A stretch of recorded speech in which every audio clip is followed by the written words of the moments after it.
Alta. El jefe del Regimiento de Infantería de Monte 28, T.Gral. Leandro Flores, informó que el Escuadrón Tucano de la Fuerza Aérea estará realizando prácticas en la zona que comprende los municipios de Aguaray, Tartagal, General Mosconi y Campamento Vespucio, hasta el 15 de noviembre.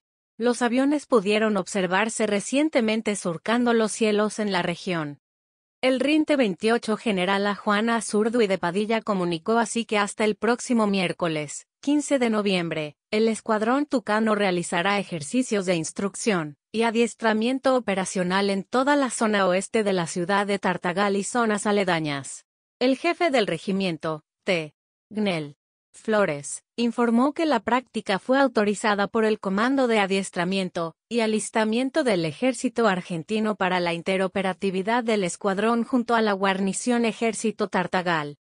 En el regimiento, recientemente, se desarrollaron una serie de ejercitaciones en el campo de instrucción que incluyeron alistamiento, marcha táctica y tiro con morteros 81 mm y lanzacohetes AT-4.